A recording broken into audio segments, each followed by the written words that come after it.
We are going to be looking at our email system.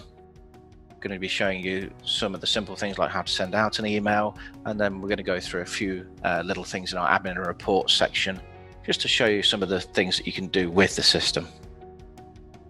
To start off with, for those that have access to our new email system, when you first log in to your account, you will always land on the default page for your text messaging system, which is here. To switch over to the email system, simply there are two tabs in the top left-hand corner. So there's text messaging just here, and if we click on the email tab, it switches over to the email system for you. So the email system itself does work in almost the same way as the text messaging one does as well, in ways of how sending out a message works. So just to go over this, you've got your drop down in the top left here for select message. So from there, you can choose to type out your own message freehand or choose from a template within the system. Just below the drop down is a field where you can fill in the subject, and then below that again is where you can type out the main body of the message, which is just there. You have your normal email formatting tools here for formatting the text in the message. Also, if you want to send any attachments out to parents with the email system as well, you can attach those from here. When you click on the attach file icon, it simply comes up with an option to choose file, and then you select the item from your computer, just as if you were attaching a file to from a normal email client. On the right hand side is where you select who you are sending the email out to, and again this is very similar as to how it works for text messaging.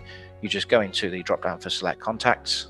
You can select to send to all parents by using the all students option, and you can add them, or if you want to send to a particular year group or class, you can do as well.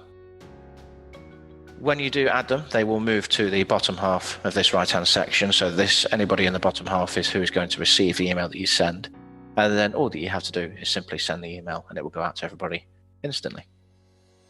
So that is how you send out an email through the system. As I say, it does work in the same sort of way as it does for text messaging. So what we'll do now is we'll take a little look in our admin section.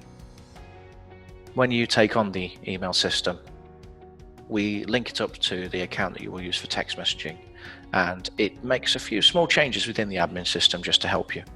So the first change is on this tab for options. Now at the bottom, you will see there is a section for email options just here.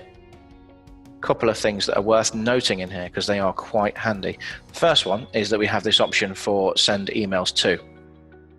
Now, within this drop down, you can choose whether you want to send to just one email address per student or up to 4 just by ticking the boxes here.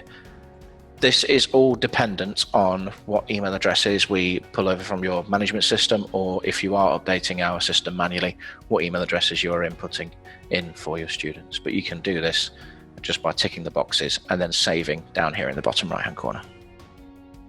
Just below this, we have the school name. So this will be who the email comes from when the parents receive it. So typically we will put your school's name in here so that when they receive the email, they'll see the school's name at the start of the subject and they'll be able to see who it's coming from.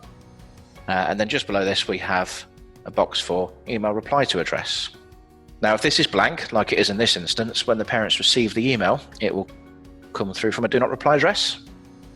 If, however, you wish the parents to be able to reply to your emails, all that you have to do is put an address in here to receive the replies on, such as maybe like a main admin or office address. The next tab we're going to take a little look at is the one that says contacts. So, as you may know, if you do use a text messaging system, this will contain everybody that you have stored within Teachers2Parents. Now, when we do give access to the email system, the extra columns will appear in this tab for the email addresses, such as first mobile, second mobile, then you will also have the first email, second email, third and fourth. If you are using a management system and we are importing your data for you, then the email addresses will be populated in here for you, no problem at all.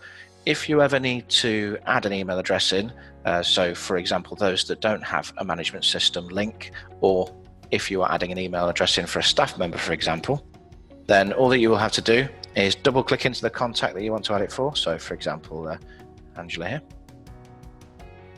And you will see there are little fields to fill in. So we've got the first email there, second email, all the way up to fourth. And then once you've done that, you just click on save. Next tab that we'll take a look at is templates. So with the email system, if you do have messages that you send out quite often and you don't want to have to type them out freehand every single time, you can create them as a template within this section and then select it from the drop down on the main page. To create a template, there is an add email icon in the bottom right hand corner. All that you need to do is simply give the template a name, which will be just for your reference.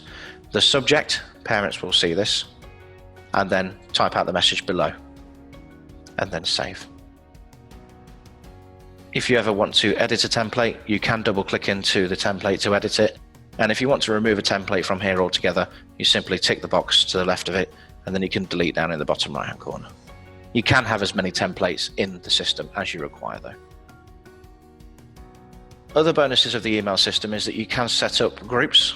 So a little bit with like our Teachers2Parents text messaging system, if you have groups already set up within that system, when you take on the email side of things, it will automatically use the groups that you have set up for text messaging already. So that's everything that we're going to go through within the admin section for email. So we'll take a quick look in our reports section next.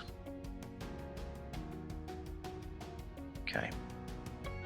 So there are two reports that apply to the email system. The first one that we'll look at is this one for email delivery. So email delivery will show you every single email that you have sent out to parents through the system. If you double click into one of those emails, you'll be able to get a breakdown as to everybody that it was sent to, the time and date that it was sent, and there will be a status to say whether it was sent or whether it failed. So there are three statuses, which you can see are just up here. So one of them will be pending, and as I say, it just means that the system is still sending it or it's waiting to send. Sent means that it's been sent successfully and delivered, and failed.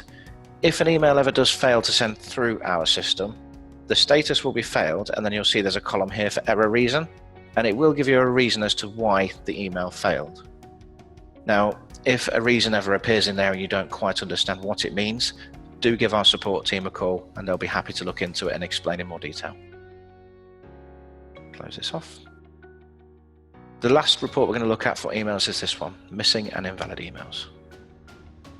So what this report does is it looks at the contacts tab within admin, and it looks at anybody that is missing an email address altogether. If it finds anybody within the contacts tab there that is missing an email address, it pulls them into this report here. So this will give you a list of everybody that doesn't have an email address in the system. Obviously, if you are going to be sending out an email, you need to be aware that anybody in this list is not going to receive it. What you are able to do with this report is you can print it off in the bottom right hand corner here. And if, for example, we are importing data from your management system, you can cross-reference this report with the data that you have in your management system to see if the email address is there. And then the next time we do an import, it will come across. And obviously, if you don't have it, you know which parents you need to chase up for the email. Thanks very much for your time.